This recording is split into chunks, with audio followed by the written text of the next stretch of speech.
Hello, everyone. Good to be with you again for our adult Sunday school lesson. Apologies for not having a lesson for the last 2 weeks. Not to make excuses, but 2 weeks ago I was, I think, involved in a men's retreat, something that comes up for me seasonally, a couple times actually each season, and it just didn't quite work out with being away. Um, And then last week I was, or maybe it was 2 weeks ago, I was in Elizabeth City, North Carolina, on some work, or doing some work, and just wasn't able to record the lesson while I was away. And maybe last weekend was the retreat. Either way, um, again, sorry for not being here and having those lessons recorded. But now, having jumped forward 2 weeks from where we were last time, I think around the third was the last time we had a session together. This week we are in Matthew chapter 25, and the entirety of our lesson is going to be coming from that spot. So we're going to read these two sections, and then after that, we're just going to jump right on in. So starting at the beginning of the chapter with the first 4 verses and then verse 13, Jesus says, "At that time, the kingdom of heaven will be like 10 virgins who took their lamps and went out to meet the groom. 5 of them were foolish, and 5 were wise. When the foolish took their lamps, they didn't take oil with them, but the wise ones took oil in their flasks with their lamps. Therefore, be alert, because you don't know either the day or the hour." Then jumping to verse 24, the man who had received 1 talent also approached and said, "Master, I know you. You're a harsh man, reaping where you haven't sown and gathering where you haven't scattered seed. So I was afraid and went off and hid your talent in the ground. See, you have what is yours." His master replied to him, "You evil, lazy servant. If you knew that I reap where I haven't sown and gather where I haven't scattered, then you should have deposited my money with the bankers, and I would have at least received my money back with interest when I returned. So take the talent from him and give it to the one who has 10 talents. For to everyone who has, more will be given, and he will have more than enough. But from the one who does not have, even what he does will be taken away from him. And throw this good for nothing servant into the outer darkness, where there will be weeping and gnashing of teeth. When the Son of Man comes in his glory and all the angels with him, then he will sit on his glorious throne. All the nations will be gathered before him, and he will separate them out from one another, just as a shepherd separates the sheep from the goats. He will put the sheep on his right and the goats on the left. Then the king will say to those on his right, 'Come, you who are blessed of my Father, inherit the kingdom prepared for you from the foundation of the world. For I was hungry, and you gave me something to eat. I was thirsty, and you gave me something to drink. I was a stranger, and you took me in. I was naked, and you clothed me. I was sick, and you took care of me. I was in prison, and you visited me.' And the righteous will answer him, 'Lord, when did we see you hungry and feed you, or thirsty and give you something to drink? When did we see you a stranger and take you in, or without clothes and clothe you? When did we see you sick or in prison and visit you?' And the king will answer them, 'Truly I tell you, whatever you did for one of the least of these brothers and sisters of mine, you did for me.'" Pray with me. Jesus, our King, thank you for yet another wonderful week filled with whatever it's been filled with, whether it's been happiness, victorious moments, celebratory occasions, or whether there's been some darkness and maybe even tragedy along the way. You have been faithful, and there is no question about it.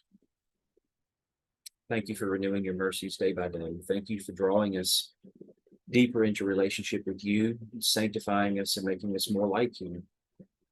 Thank you for being so patient and gracious with us. Lord, as we read these words, these are some of the most perplexing in the Gospels that you've said.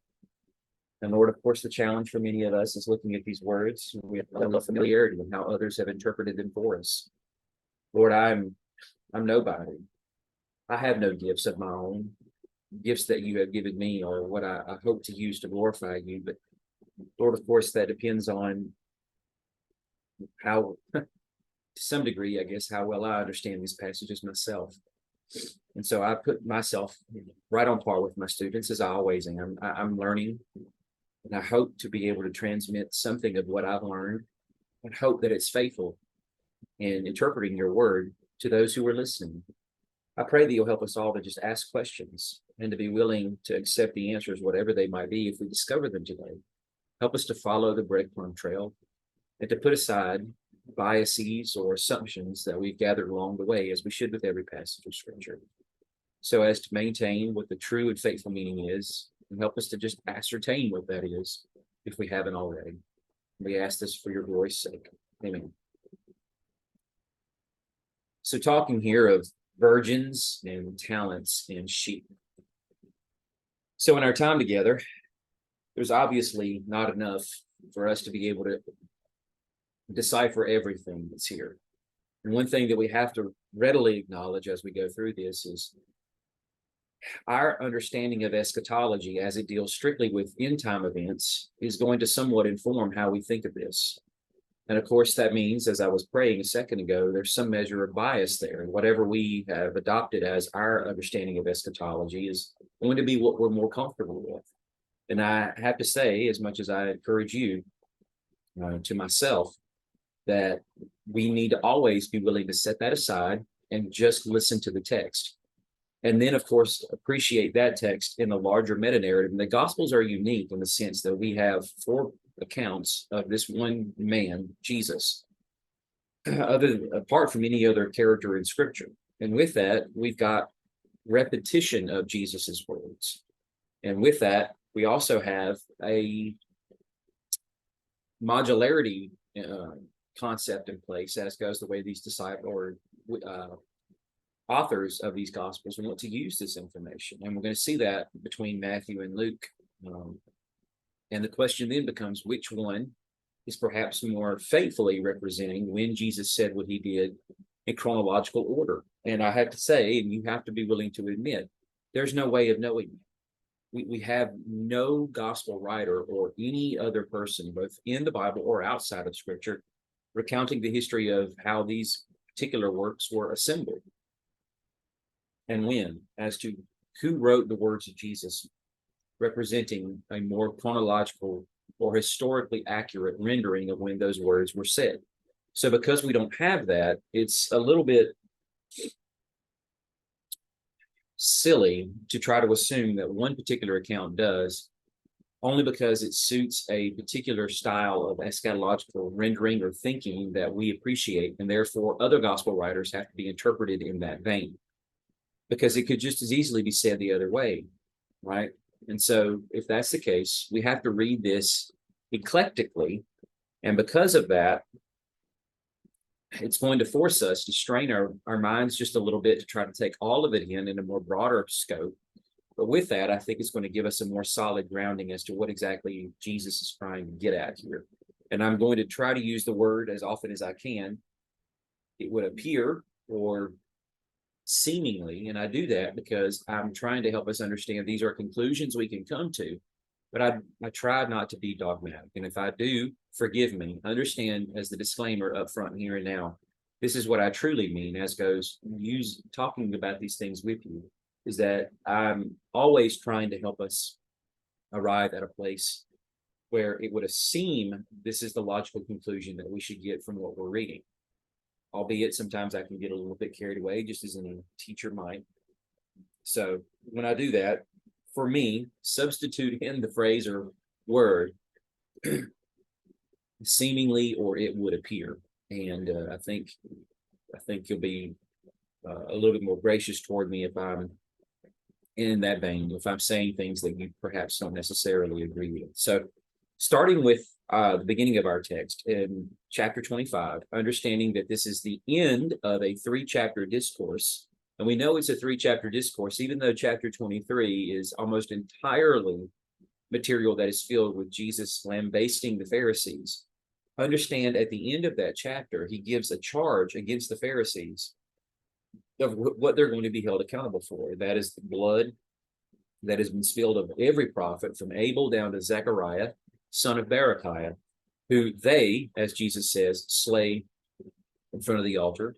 And so we understand that the charge levied against them is going to be answered with this call of justice that's going to come within that generation. For he says, this generation will not pass away until these things are fulfilled.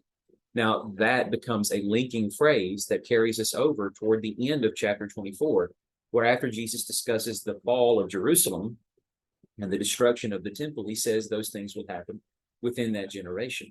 And that only makes sense, so it would seem, if we interpret that in light of what is said at the end of chapter 23.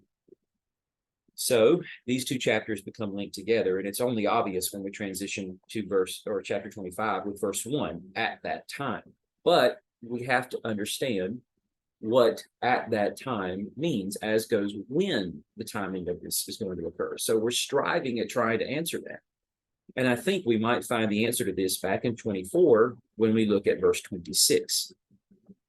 When Jesus says, now concerning that day, excuse me, erase that off on the screen. Now concerning that day and hour, no one knows. Now, the reason why this is important for us to appreciate, as goes when is connected, is because our understanding of when these events are going to occur is going to bleed over from chapter 24 into chapter 25. If one's ready assumption is that Matthew 24 is either exclusively describing a time yet future to us when Jesus is going to return the second time, and make no mistake, every view of the end times, at least the popular ones, are all entertaining that Jesus will bodily return a second time. There are fringe, very small minority views that would assume that Jesus does not bodily return. We're not going to even discuss those. We're going to go with the ones that are more biblically accurate, that Jesus will indeed return a second time. However, of course, there are views that would assume that all of Matthew 24 does not posture itself to speak toward a completely futuristic time, but that a portion of it at the beginning of that chapter is speaking toward the destruction of Jerusalem in first century AD, but that at some point there's a line that's crossed where Jesus transitions over to a time yet future to us. So when is that? Some would assume that here in Matthew 24, as Jesus speaks of the day and hour that he is going to return, that he doesn't even know of, is posturing itself for that yet future time.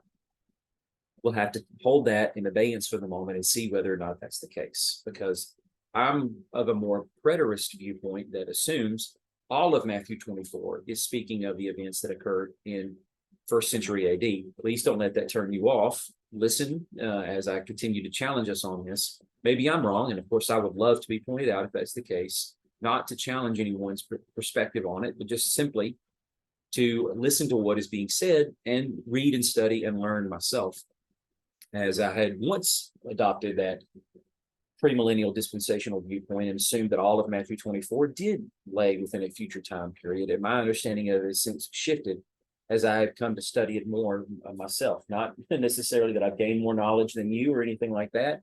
It's just that I had my issues with it, and this is how I've come to find a great measure of reconciliation with scriptures that all reflect the same thing, and resolution as goes those issues. I digress. We need to appreciate here what Jesus will go on to say in the succeeding verses of Matthew 24, because he reminds us of the day and hour in which he is going to come and what that is going to be like circumstantially. He tells us, as it was in the days of Noah, so shall it be at the coming of the Son of Man. 2 men will be left in the field, one will be taken. 2 women will be grinding with the handmill, and one will be taken and one will be left. But we understand as we discuss these words sometime,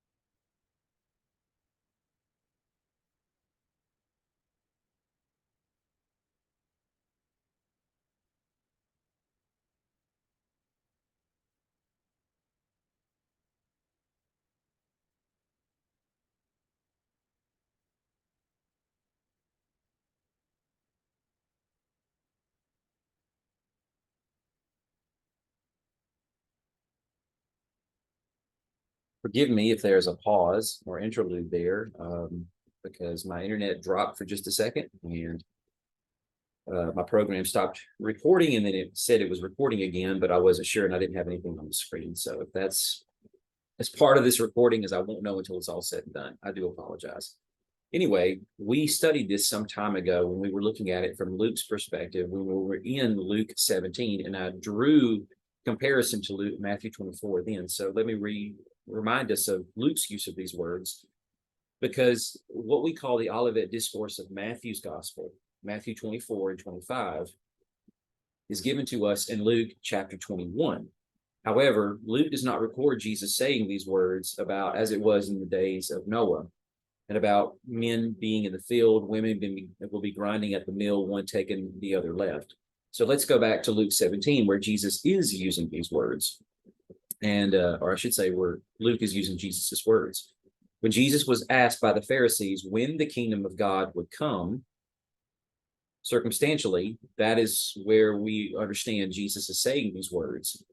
And that's interesting because Matthew does not record that anywhere in his gospel that the Pharisees ever asked Jesus this question. Jesus very clearly tells them it's not going to be something that's observable. No one will say here or there, for you see the kingdom of God is in your midst, or as we said during that time period, when we discussed this first, this word in Greek means within you. Okay. So the understanding would be is that, of course, the kingdom was arriving when Jesus was on the scene then.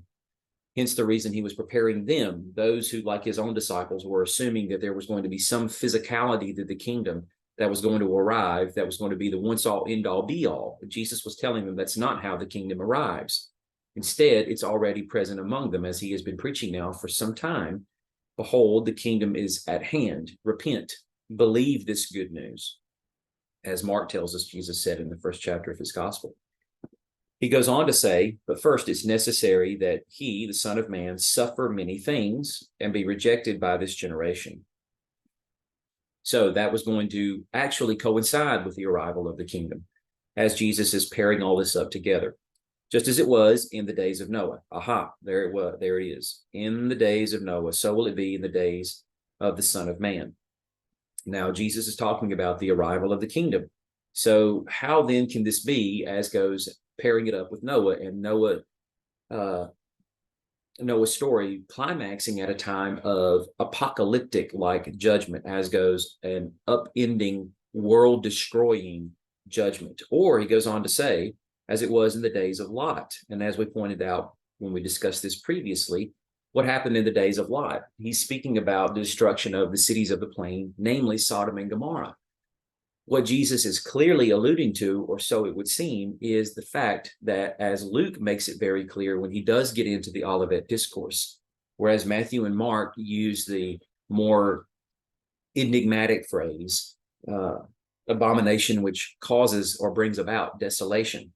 Let the reader understand. Luke substitutes in the place of that when you see the army surrounding Jerusalem, and making it very clear that Jesus is alluding to the almost unavoidable and one-way collision course that Jerusalem and Judea are now traversing on, that's going to lead them to the complete inevitable destruction of their own city, and of course a Babylonian-like enslavement of these people once they are carted away from the city, or at least those who are lucky enough to survive this. And the reason why I point this out is because this is going to be the exact result of what Jesus has laid out here when he says that he must first suffer many things and be rejected by this generation. The judgment that God is going to bring upon them, that Jesus is going to spearhead when he leads the mercenary armies of the Romans against Jerusalem, is him bringing the judgment against them because of their rejection of him. And he says, and on that day, a man on the housetop whose belongings are in the house must not come down to get them. Likewise, the man who is in the field must not turn back, because when the armies do surround Jerusalem, they are going to be cut off. Anyone found leaving the city is going to be killed or captured and enslaved. They're not going to be given an amnesty to be able to leave the city and survive this. So if that's the case, where we have the use of the exact same phrases between Matthew and Luke, we have to let both interpret each other. We do not let the one interpret the other as if it has priority or precedent over the other one. It doesn't matter whether we think of some hermeneutic principle like first mention, where Matthew says it first, so therefore we have to let it interpret Luke. If we do that, Luke's use of these phrases makes absolutely no sense without us contorting them to mean something that they do not. So that being said, the commonality between them that is readily apparent both within the host text of that gospel and as it bleeds over to the other gospel where those same words and phrases are used, would be the destruction of Jerusalem in 1st century AD. So that being said, I'm going to backtrack a little bit and actually go to Luke chapter 12 before we continue on here with what's going on in Matthew 24 and then Matthew 25. And the reason why I'm doing this is because Luke gives us some very key texts that helps us better understand what Jesus has already said in Matthew 25. And I want to preempt you with those particular texts before we see them in Matthew 25. Because I think if I give you Matthew 25 first with the parable of the virgins, that your mind is just going to naturally go to the place where many of us have been taught or trained, and that is the posture that people will have awaiting the arrival of Jesus, whether one assumes the virgins are a mixture of those who are believers and non-believers, or whether they're exclusively believers. And then with that, additional questions that follow entail of, well, what does it mean for the five foolish who were shut out from the wedding feast, and so forth. We'll see if we can answer some of those questions. But first, let's go to Luke 12, where Jesus says, "But seek his kingdom, and these things will be provided for you." I highlight that because that should trigger us. If we've already read through Matthew's gospel, we don't get any of this in Mark. And then when we get into Luke, we start seeing sparse snippets of the use of parts of what is recorded for us in Matthew's gospel as seemingly one cohesive sermon. That is the first block of discourse that Matthew gives us that Jesus presented, and that is called the Sermon on the Mount. So it's in Matthew 6:33, "Seek ye first the kingdom of heaven," right? So here, when we read these words, "Seek his kingdom and these things will be provided for you," we are getting what some refer to as the Sermon on the Plain. The circumstantial setting of it's seemingly a bit different in Luke's gospel. I digress. Point being is that what we're going to hear follow this is going to be seen in the vein of what Jesus was doing in Matthew's gospel. In Matthew's gospel, he is preparing those who are hearing these words for the kingdom that is arriving then, because Matthew in his gospel at the beginning, for the first 4 chapters leading up to chapter 5, has made it very clear. The product of this lineage that he gave and the opening chapter is the king they've all been waiting for. And with that, as he's replayed a portion of Israel's history, mapping Jesus on top of Moses, we've seen now the projection of a final exodus in which the kingdom is going to arrive that's been promised by the prophets that came before the captivity and the ones who came after the captivity. And that this kingdom is indeed arriving as it's been marked by the arrival of its forerunner. However, this kingdom is not necessarily arriving the way that they thought, and he's kind of signaling them toward that. But nonetheless, as this king has arrived and he's now been announced by the Father who says, "This is my beloved Son," that he is indeed the Davidic descendant, and he's the servant of Isaiah who must fulfill that mission because he's the one in whom he's well pleased. Now, he is taking that kingdom as it's been granted to him because, like Adam put in the original garden temple of Eden and coronated king there, he survives those temptations. And just like Israel, who was like a second Adam out in the wilderness, survived those temptations, as that's where he was, out in the wilderness when he was bombarded by the serpent who first tested Adam and now is testing this second or last Adam. And now, because this last Adam has been faithful in his testing, he has received this kingdom. He's not been divided from it as the first Adam was. And he is proclaiming this kingdom to all who will enter in. And Matthew 5-7 is talking about what the values of this kingdom is going to look like and how he is going to prepare them to enter in and live within this kingdom that is arriving then, not still waiting at a future time period, even for us. He goes on to talk about anxiety. "Don't be afraid, little flock.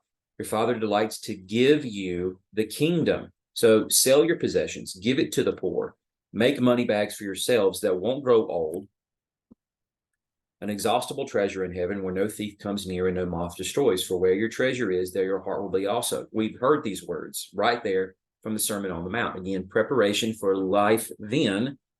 They are transcendent for us now. It's not to say, well, if those were given to them then, and it's talking about the kingdom that would arrive then do they have any meaning or application for us? They absolutely do, because the kingdom in its final and ultimate manifestations, as goes Jesus arriving to come and rule this kingdom, this cosmic kingdom with us, has yet to occur, obviously. So that being said, we've been living in the building phase of this kingdom for the last 2,000 years. Then he goes on to say right here, be ready for service and have your lamps lit. Ready for service, having your lamps lit. So when we go over to Matthew 25, I realize I have a portion here of Matthew 24 that we have yet to read. We're going to come back to that. So here in Matthew 25, we start this parable. At that time, the kingdom of heaven, notice that we're talking about the kingdom of heaven. And what is Jesus talking about in Luke 12? Giving them the kingdom.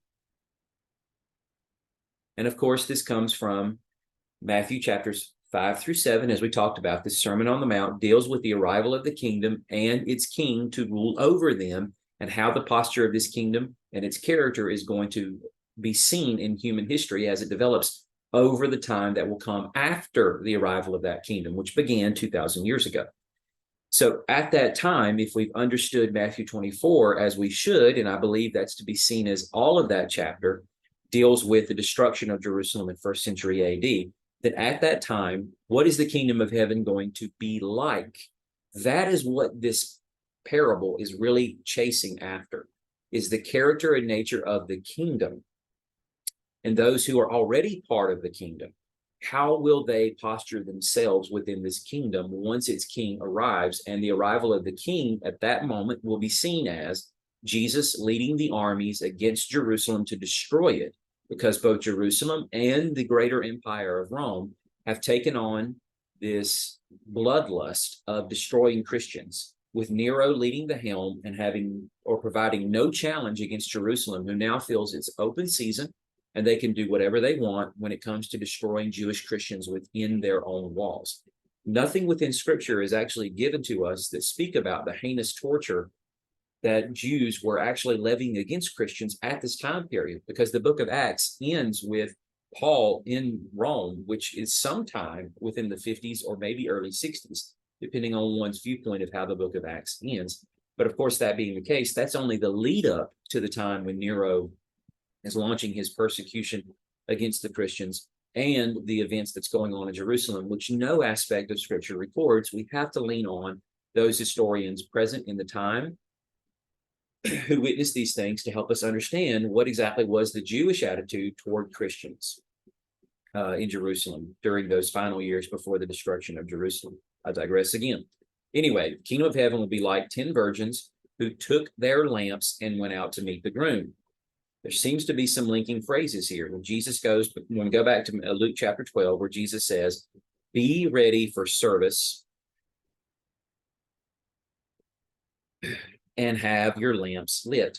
So having their lamps lit in Luke 12 seems to be a posture of waiting and being prepared to do something, which Jesus gives us the key, ready to serve.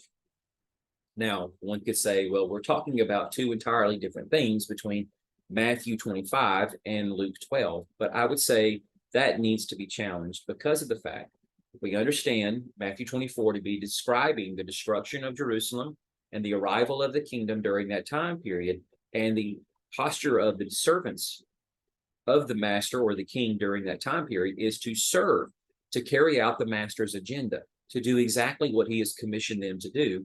Then it links Matthew 25 and Luke 12 with a clear understanding that service is what is in mind here, doing exactly what the king has left them in charge of, and then holding them accountable for that once he returns, which is what we have Luke 12 describing, because he goes on to say, you are to be like people waiting for their master to return from the wedding banquet. So just because we have the use of virgins over in Matthew 25 and the idea that they are to be attendants upon the wedding party has really nothing to do with what exactly the parable itself is striving to help us understand. It's just a descriptive term to mean or speak to the people who are involved and what their role is. And between Matthew 25 and Luke 12, it's to wait, and be ready for the arrival. But in Luke's gospel, what we're talking about is the arrival of the kingdom. And then with that, when its king does come. Now, here's the challenge. We have to understand and see that in both the Olivet Discourse of Matthew in chapters 24 and 25, particularly, let's not forget Matthew 23, and in the sparse pieces of it, or I should say the interspersed, yes, that's more appropriate, the interspersed pieces of it throughout Luke's gospel as it climaxes in chapter 21, but we have to take into consideration the pieces that have come prior to that. Oh, I'm sorry. That what we have here is the idea that the king is going to, quote, come, end quote, and usher in the arrival of this kingdom. This holds in question, when exactly does the kingdom arrive? As Jesus speaks about it over the course of 4 gospels, it's very difficult for us to anchor it into one particular moment. It provides the temptation then to see it as an exclusively future event, because when Jesus does return for the second time, well, obviously the kingdom will have arrived if that's the case, because its king has come to rule here on earth as he is speaking about. But we also understand it's inescapable when we read the Gospels. And of course, we understand how the Old Testament and its influence upon these words are helping us understand and see that the kingdom was seen by those prophets as arriving as a once and for all thing. There is no construct of mountain peaks of prophecy and all this other business, because that is not seen anywhere in the New Testament as being described by any person there. That is a construct that is overlaid by people like us in the time period that's now far away and removed from those events, and recognizing that, well, Jesus did not return then as they once thought, or so it's assumed. And so because of that, we have to understand there's got to be a way of explaining that, and then we create this mountain peak construct. It seemingly makes some measure of sense that they did not anticipate the arrival of the church period. But that being said, if we actually appreciate the words of both those Old Testament prophets, which includes John the Baptist, and Jesus as part of that, then we can also understand the kingdom did arrive. In fact, it's corroborated by other writers of the New Testament, as we pointed out in previous lessons. The kingdom did arrive. It was inaugurated then, and it's waiting to come into its full manifestation once Jesus comes back the second time. To understand Jesus's words that the kingdom of heaven is at hand, as he is describing it in the beginning of all of these gospels, as being still relegated to a period of time that's yet future to us, is to lose sight of what Jesus was talking about, and of course the meaning of those words, as he was challenging that generation and every generation that follows. So with that being said, there was an arrival of the king then to judge those wicked Jews and Romans who had been torturously persecuting his own disciples. And with that, what are going to be the judgments dispensed out against them, and what are going to be the rewards of those who have been faithfully shepherding and stewarding his brothers, his disciples, in that interlude between his ascension and his enthronement as the king over the cosmos, ruling at the right hand of the one seated on the throne beside of him, the Ancient of Days, who conferred on him this kingdom, right? And then, of course, there's going to be a future arrival when he and the ones seated on the throne, as John depicts in Revelation, are going to come and live amongst us. So we understand this is a challenge to appreciate the idea that the kingdom has already come. And of course, not only was his king present amongst them then, but he is going to come at a time yet future to them that's already transpired in the 1st century AD, when he brought judgment amongst those who were treating his people so malevolently. And of course, there will be a yet future event. And which passage belongs to which one of those comings, or does it apply to both? That's our challenge. All right. So in Luke 12, the master returning from the wedding banquet, and these being ready with their lamps in the dark hours for him to come. And when he is delayed in his coming, they are to be busy about the service of the house. They're not to just stop serving and doing the things that they're responsible for once he leaves for the hours he's going to be gone. It could be days, but when he does come, he's going to expect to find everything in order. So when he comes and knocks, they can open the door for him at once. Okay, so this is very similar to what we find over in Matthew 25, because we have those 10 virgins who took their lamps out to meet the groom. We have the common connection here of wedding banquet, albeit it seems like What we have in Matthew 25 is the invitation for the virgins to come in and actually partake in the wedding banquet as if they are part of the wedding party. Whereas in Luke 12, we don't seemingly have that. The master alone is going to enjoy the actual wedding banquet. And then when he comes back to his house, these servants are there waiting for him to let him in. Either way, what we have is the arrival of groom, master, one and the same between the two, wedding party, which really is somewhat irrelevant, as goes the idea of what that could mean in a more allegorical way of rendering this, because we're not told that, and we have to assume that from other parts of scripture if we want to derive a meaning from it. And I don't have time here, nor do I intend to take the time to go into what that could possibly mean. And then with that, we have those who were supposed to be postured with a prepared sense of waiting with something to do in the meantime for when the person who is of prime importance is going to come and find them and then bring them into the next phase of what happens after this. So, and then of course in both Luke 12 and Matthew 25, there seems to be an interlude of either the groom or the master being delayed. And then in Matthew 25, it takes on a slightly different note where it says, and they all became drowsy and fell asleep. In the middle of the night, there's a shout. Then all the virgins got up, trimmed their lamps. But the foolish one said to the wise, give us some of your oil because our lamps are going out. And when they had gone out to buy some, the groom arrived, and those who were ready, which links us over here back to Luke 12 with the same phrase of ready, went in with him to the wedding banquet, and the door was shut. Later, the rest of the virgins also came, and they said, Master, Master, open for us. So we understand what happens then. Now, another way of looking at this, and something else we need to appreciate, exclusive to Matthew's gospel, is at the beginning of this chapter, Jesus describes these servants as being both foolish and wise. There's another place, the beginning of Matthew's gospel, where he actually gives us this dichotomy from Jesus's own lips, where he describes a grouping of people who would be those who are wise and those who were foolish. Now, it's not coincidental with the way that Matthew has arranged this material. And let us be aware of the fact that this is the way that Matthew has arranged this material. The first mention of such a thing comes to us from, or I should say, let me strike that, because in fact, it's I think, sometimes a phrase that some of us are a little bit more familiar with, and I actually alluded to earlier in this lesson, with a way of practicing hermeneutics by virtue of a first mention principle. So let me shelve that and use something different. With Matthew's arrangement of his gospel and the way that he has given to us by means of introducing it to us, this concept of wise and foolish people comes in the first discourse that mimics Moses and the arrangement of the Torah in Matthew's gospel, with Jesus being the greater Moses. And that first discourse is the Sermon on the Mount, and these are the words that draw that sermon to a close.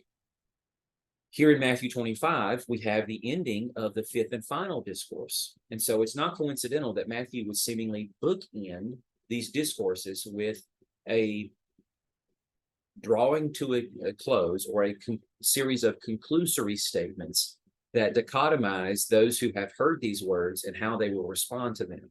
Okay. Who are those hearing the words in the Sermon on the Mount? It's all those who are with Jesus on the mountainside.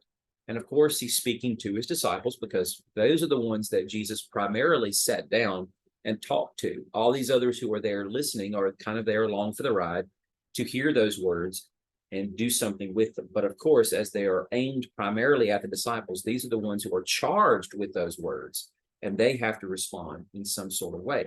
So in Matthew 7, we have Jesus saying, everyone who hears these words of mine and acts, those will be like the wise man who built his house on the rock. We know what happens. The rain falls, the rivers rise, the winds blow, the house doesn't fall because it's built on the rock, solid foundation. But everyone who hears these words and doesn't act, they will be like the foolish man. So we have wise and foolish as much as we have it here. The posture in Matthew 7 is they are given information and they have the choice. They have to hear and either choose to respond or not respond, and we know what the outcomes will be. Jesus is concluding the statements of Matthew 23 and 4 by saying, now the kingdom of heaven at that time, when the arrival of the kingdom comes, its king will come to destroy those people who have been so malevolent against his own subjects. In the interlude between his ascension to heaven to assume that posture as king and then his arrival to take account of how his servants have been faithfully adhering to that message of his and whether or not they have been furthering his agenda in building that kingdom or have instead they become slothful, lazy, even some taking these postures of lording authority over others and using their position as chief stewards and servants to beat others, or maybe even not chief stewards and servants, as it's not actually said in the text, but maybe thinking themselves as such, that they have garnered more authority in the absence of the master who continues to delay his absence, and that now they can use that over and against those who they want to exploit by virtue of their position within the body of Christ, within the kingdom, and they start again beating and abusing other servants. The master is going to take that into consideration. And in all of these things, what we must understand is that there's not a single parable given to us in either of these gospels that speak of these things in which those who are being taken into account, or I should say those who are being held accountable and their actions taken into account, are considered anything other than servants, which would strongly suggest that they belong to the master. If that's the case, they, both wise and foolish, heard the words, were given the task, and by virtue of that, understand there is something there that they are going to be held accountable for, and will have to decide whether or not they will continue being faithful, no matter how long the master may delay his arrival, understanding that he will come, and when he does, they will be called to the carpet, so to speak, and have to answer for what they did. And as we've read this in Matthew 7, it was just a few verses before that, where Jesus very eerily and spookily reminds them that not everyone who says to him, Lord, Lord, will enter into the kingdom. And of course, as he goes on to describe that, he speaks about those who thought themselves servants, who said that they prophesied in his name, drove out demons in his name, performed miracles in his name. And yet he will say to them, I did not know you. Depart from me, you lawbreakers. That also would inform here what's going on in Matthew 25. And of course, Luke 12 and 17, where in those places we see that there are servants who are supposed to be postured with this sense of readiness to do what the king has said and await for his arrival, or to do what the master has said and await for his arrival. And of course, there will be those who are faithful and those who aren't faithful. And by virtue of that, what do we make of those who weren't faithful? And how will the master respond? How will the king respond? At this point, I may have left you with more questions than answers, and that's okay, because we're not yet at the end of our lesson. So we have to build on those questions, provide more answers, and then try to draw it all together toward the end. So the one thing I would leave you as a summary point for what we've discussed so far, which is the brunt of most of our lesson, would be it's not enough to be part of the wedding party, as goes Matthew 25 in this parable of virgins. It's not enough for us to be those who are servants, ready with torches in hand that are lit for the return of our master. And what I mean enough is not to suggest works or anything like that, that we're adding anything to what Jesus has done as goes his finished work. That's not really factoring into any of this at all.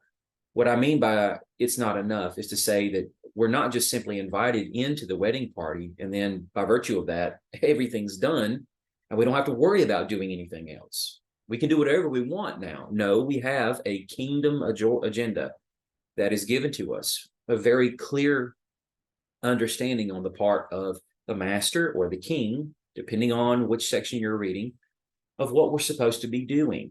We have this readied posture that's given to us, and we're supposed to be faithful in our service. If we're not, when we are called to the carpet and we have to give an account of what we did, there could be grave consequences, and we need to understand that. Okay, moving forward, back to Matthew 24.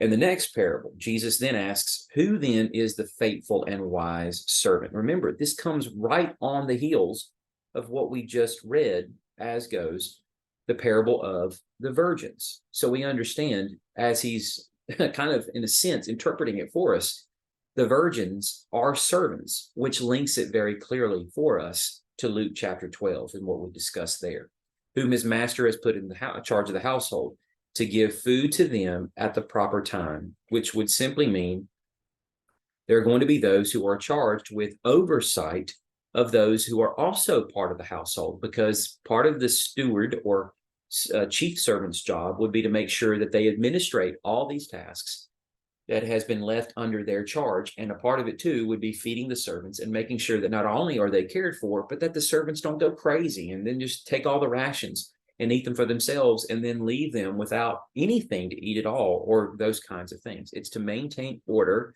which of course is what is given to those who are responsible for overseeing the body of Christ, as goes elders, bishops, overseers, and so forth, in the time in which the master is gone.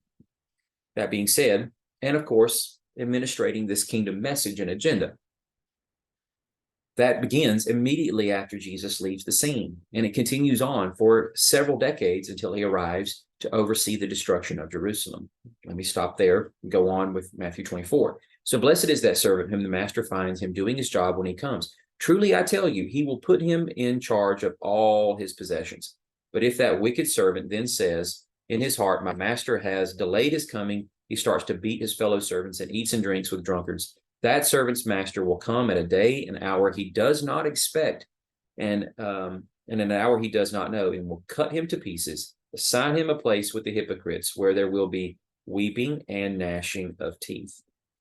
We'll have to hold that there for a second. Now you may be asking, well, how in the world does Jesus hold anybody to account when he does not physically arrive at the destruction of Jerusalem? Well, we must also appreciate there is with the destruction of Jerusalem, and now the ending of the torture of Jewish believers and any Gentile believers who may have been there in the city. And of course, Jerusalem is primarily interested in Jewish believers. They don't care anything at all for Gentile believers as long as they're not causing any ruckus or uprisings within the city itself. But Rome, on the other hand, they don't care. They have no discrimination between Jewish followers of Jesus or Gentile followers of Jesus. Per Nero's mandate, all of them are jeopardized by virtue of that. And so we're not just talking about Jerusalem. We also have to appreciate the words of other historians that are commensurate to the time.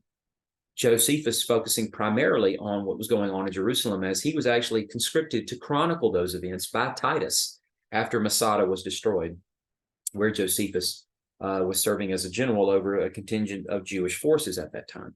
But we also have historians such as Tacitus, who speaks to the time when Nero had committed suicide, and for the next year, Rome is in a great stage of upheaval, as 3 different men will rise to the position of emperor and only hold it for a matter of mere months, as they are then executed or will commit suicide, I think, as some do.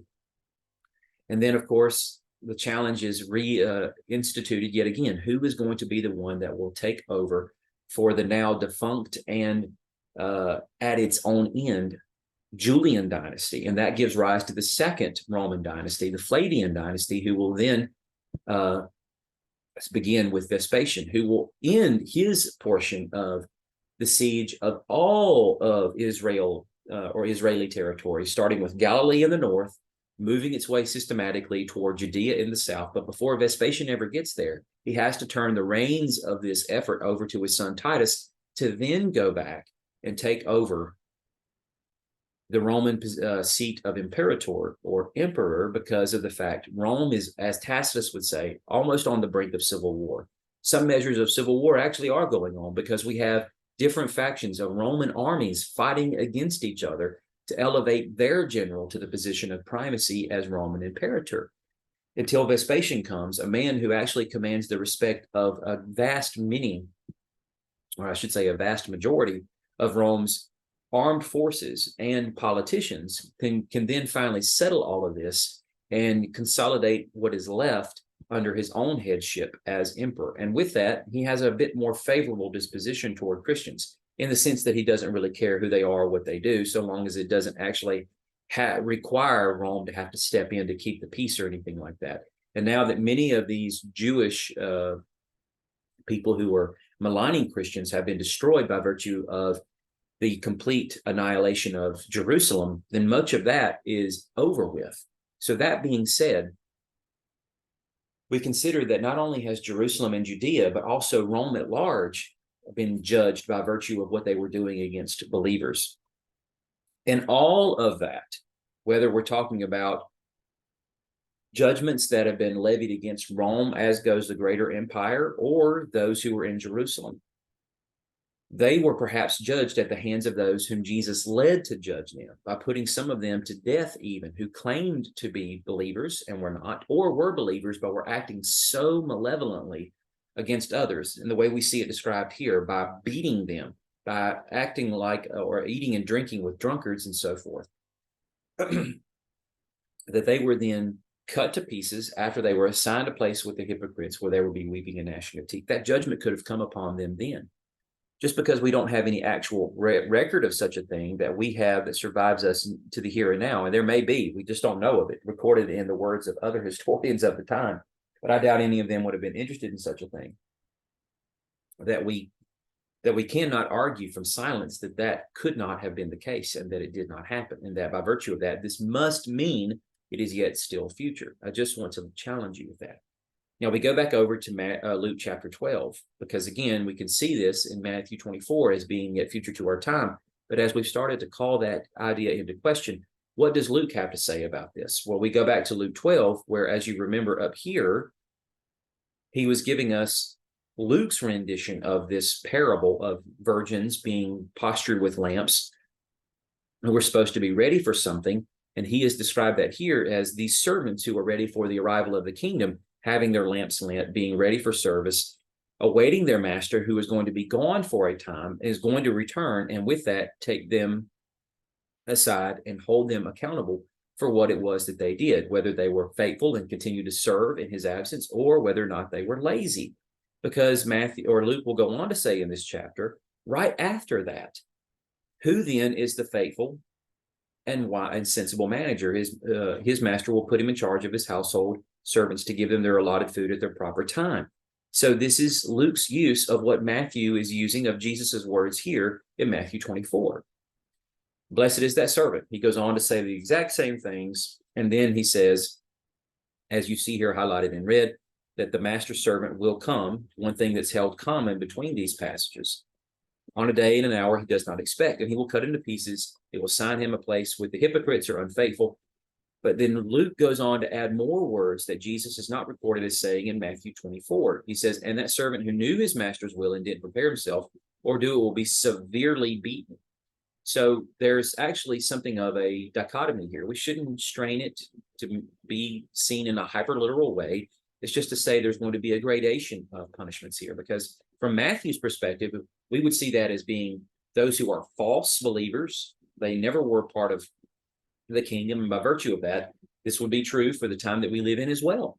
And they will be assigned a position in hell where there is weeping and gnashing of teeth, as that is often assumed what that phrase means. But Luke gives this as if to say there will be some who are severely beaten, but they are not cut to pieces. They are not assigned a position with the unfaithful, nor are they placed in a place of weeping and gnashing of teeth. So what do we make of that? To be severely beaten does not mean that they have their sense of stewardship or their position of servant taken from them. We have to know that that's baked into it. He says, but the one who did not know and did what deserved punishment will receive a light beating. This really confuses things then if we're seeing it in conjunction with what Matthew had to say. So from everyone who has been given much, much will be required. And from the one who's been entrusted with much, even more will be expected, which draws us back to the fact there has to be something that is expected of these servants. And what is that? I think it can only be, and it very clearly seems to be, the kingdom agenda and the mandate of building this kingdom and spreading the gospel as we go. All right. So for the sake of time, I'm going to punch forward, because now we will move forward in what Matthew gives us as goes the remainder of this parable of the servants. He says, for it is just like a man who is about to go on a journey, and he called his own, about to go on a journey. He called his own servants and he entrusted his possessions to them. So this is exactly what we've been speaking about here with respect to Luke 12, and the verses that I gave you in Matthew 24. But now Matthew 24 was not part of the host text that we read today. Matthew 25 is. So let us actually arrive now at that parable, which is connected to Matthew 24. That is another thing I would draw out here, is that as we are moving through the parable of 25, we must understand the link to the parable of Matthew 24 and the use of servants, and of course the way the parable ends with the phrase, there will be weeping and gnashing of teeth. So in Matthew 25, we have, as I'll sum it up here, the master about to go on a journey, and he calls 3 servants in front of him, and he gives the one 5, the one 2, and the one other one but 1 talent. And we have the one with 5 and 2 going out and doing something with that to make more of a profit, and the one who had the 1 talent burying it in the ground, doing nothing with it. But when the master arrives, and he holds them in account, he blesses the one with the 5 and the 2, and he gives them more. But the one who had the 1, who hears his own servant, or I should say, but the one who had the 1 is the servant who then accuses the master of characteristic or character traits that it really doesn't become the master. And by virtue of that, tries to excuse the reason for his inattentiveness and his lack of action. He's the one that the master will be judged for having that good-for-nothing servant sent out into outer darkness, where there will be weeping and gnashing of teeth. But what we have to admit here is that the servant is not then deemed something else. He's still considered a servant, and he's judged. Although he's called a wicked servant, he is judged. Now, it's possible he may lose his position and status as servant. I won't say that's neither here or there, but what I am trying to strive to get us to understand in this is that that's who's being taken into account here are servants, not unbelievers, okay? And servants who are being given a task, who they are going to have to answer for. What did they do with what was given to them when the master arrives?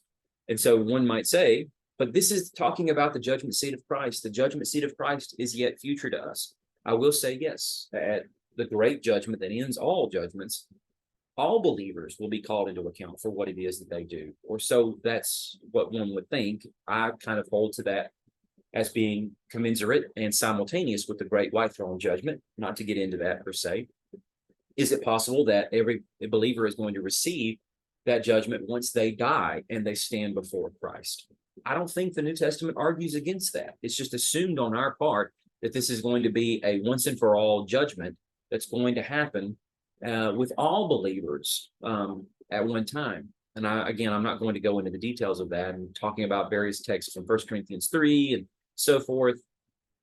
All I will simply say is the one thing that we have to understand here is servants, task, and agenda held accountable for that. And that could very well have happened for the generation of believers who are going to steward and oversee the beginning of the church and the building of the kingdom until the master arrives, until the king arrives at the judgment of Jerusalem and Rome in 1st century AD. Now, that doesn't mean there is not a transcendental meaning for us in this time that we've been living in for the last 2,000 years. We'll get to that. When we get to our last parable here, and for the sake of time, I'm going to try to steer this through this quickly.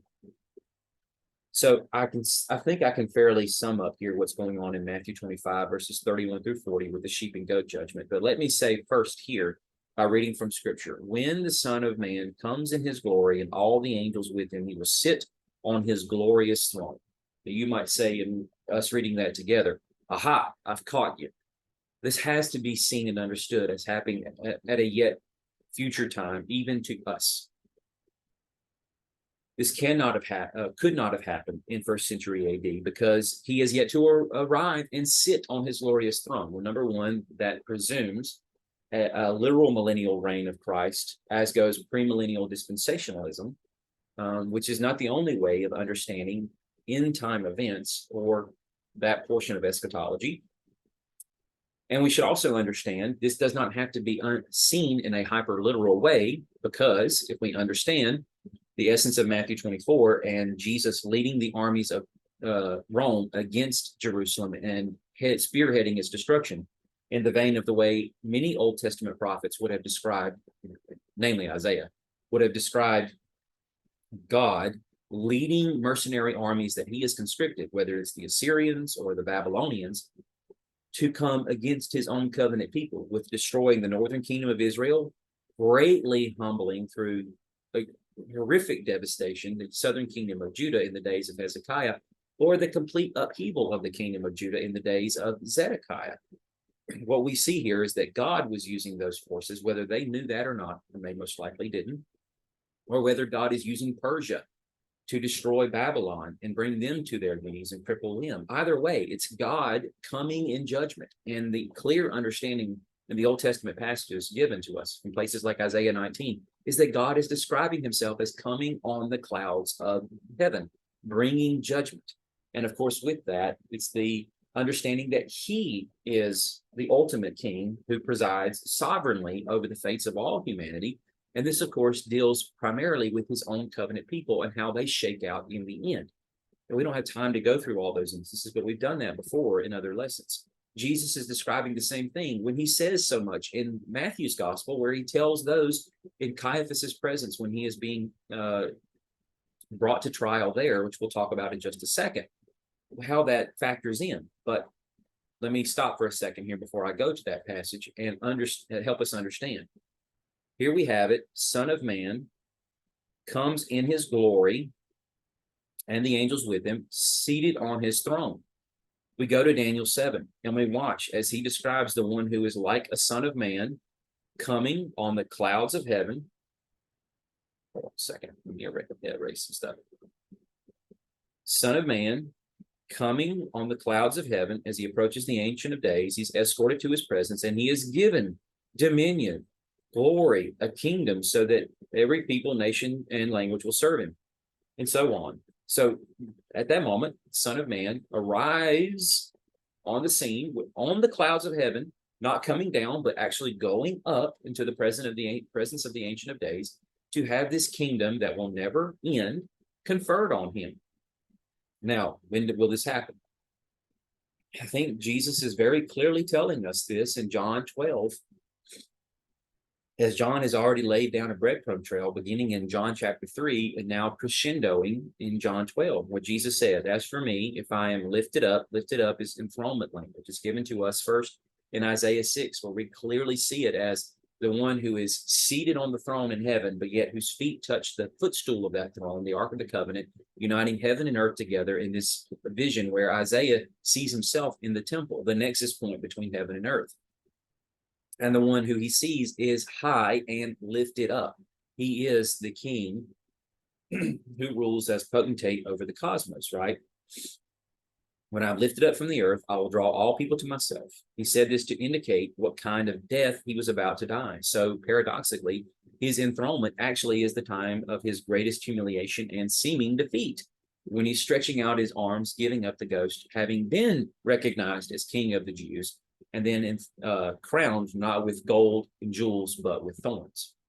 Now, of course, this is the moment of his ultimate vindication as well, because death won't hold him. He will rise from the grave and then ascend in the clouds of heaven to the right hand of the one who is seated on the throne, the Ancient of Days, to have this kingdom, as he portrays it in Matthew 28, all authority in heaven and on earth given to him.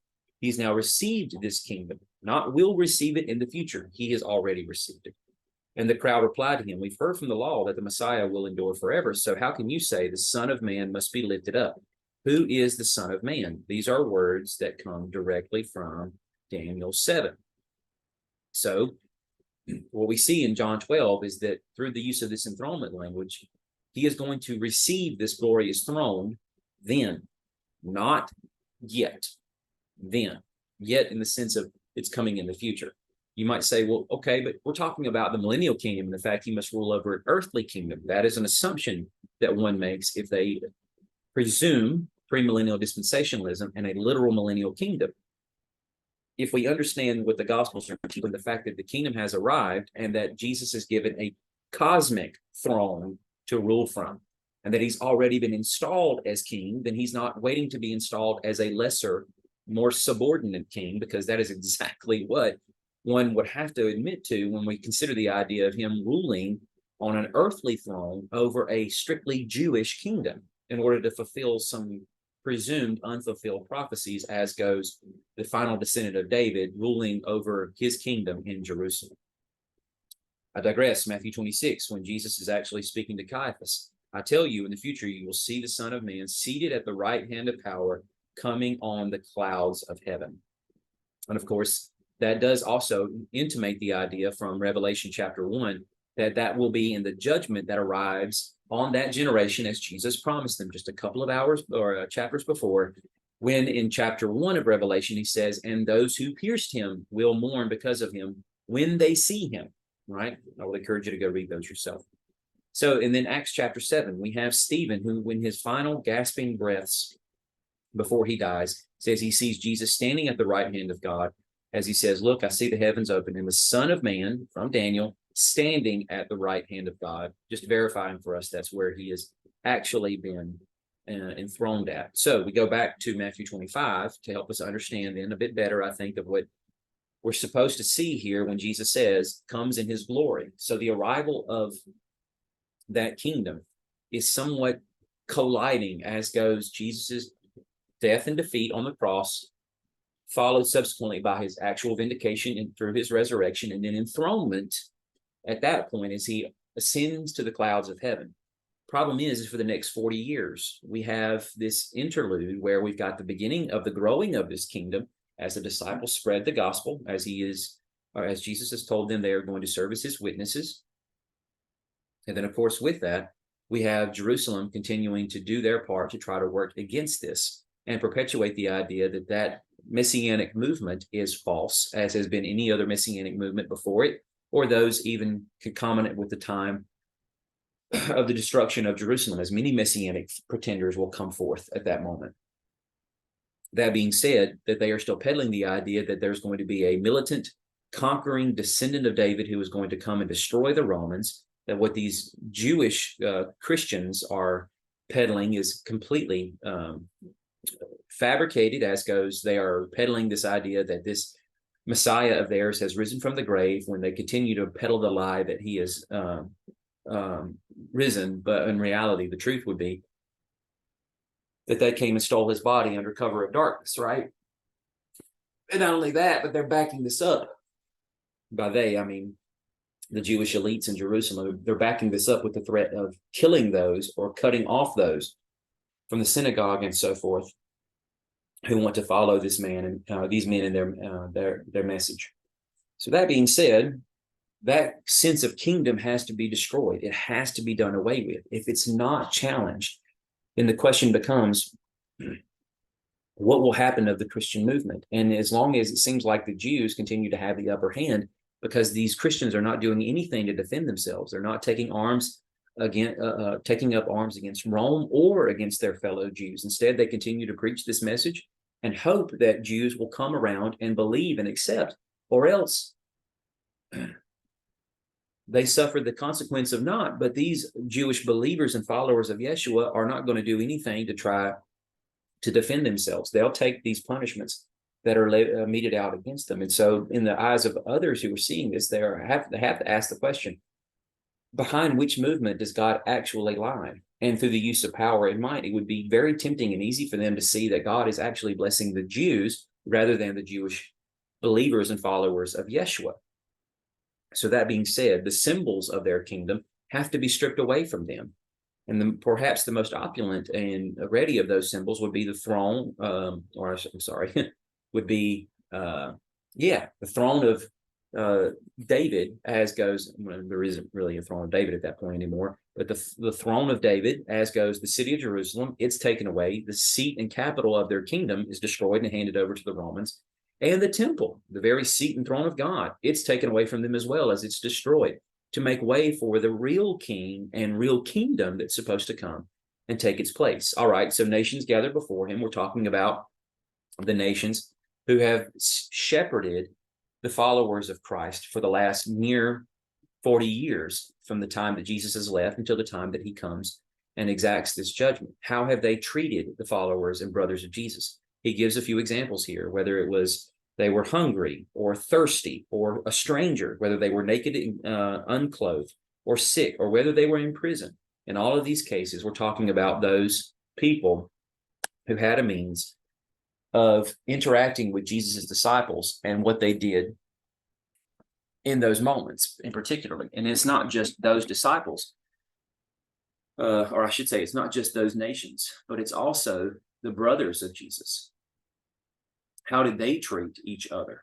They will also be called into question, because it's the Gentile nations who are seemingly in play here, or the primary ones. But of course, we're talking about Jewish Christians out in those Gentile nations, embedded there because of the diaspora that came centuries before, and how they accorded Jesus's brothers, and whether or not they treated them well, or whether or not they treated them with ill spite. And by virtue of that, they will be termed as sheep, or they will be termed as goats. Now, there are many other things that could be said in relation to this, and I think it would take many lessons for us to really divide out all the details. There are some things I had to keenly skip over here because we just don't have the time to discuss them, but to unite it all together, what we have here through these parables of virgins, talents, and sheep is that with the talent, it's not enough to have a talent. You have to do something with the talent, or else there's going to be consequences to pay. When it comes to the sheep, how and the sheep and goats, how did and how will, that's the question for both that generation who are hearing these things and for all the generations who have come after. How will the followers of Jesus be treated by those in the nations where they live? And when he came in judgment then, what did he do then?